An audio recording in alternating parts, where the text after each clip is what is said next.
जो चांगला मुलगा असतो ना तो आपोआपच चांगला नवरा बनतो.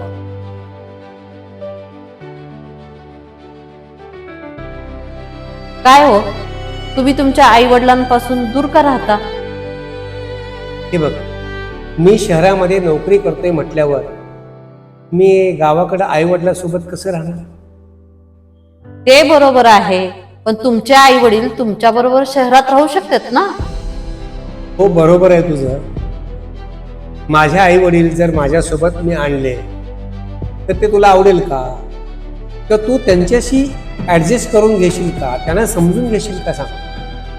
कारण माझ्या आई वडिलांचा जन्म हा खेडेगावात झालेला आहे, सगळं आयुष्य त्यांचं खेडेगावातच गेलेलं आहे. त्यामुळं तुला कदाचित माझे आई वडील माझ्यासोबत राहिलेले आवडणार नाही. समजा काही भांडण वगैरे झालं तर शेवटी मी माझ्या आई वडिलांचीच बाजू घेणार ना, ते तुला आवडणार नाही.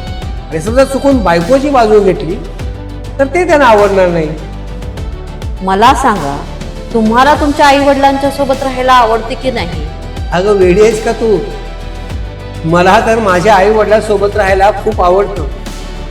मग तुमच्या आई वडिलांना आपल्याकडे घेऊन या, आपणच त्यांच्या सोबत राहू. मी जसं माझ्या आई वडिलांना बघते ना तसं तुमच्या आई वडिलांना बघेन. त्यांना तक्रार करायची कधी संधीच देणार नाही आणि तुम्हाला पण कुणाची बाजू घेऊ कुणाची नाही असं होणार नाही. मुलावर पहिला अधिकार त्याच्या आई वडिलांचा असतो आणि मग त्याच्या बायकोच्या आणि मुलांचा असतो.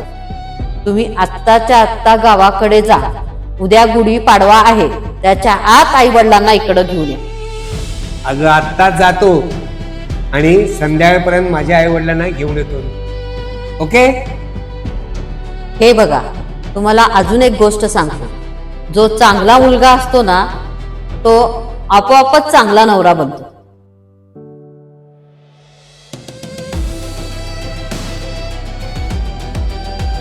बघू आता कसं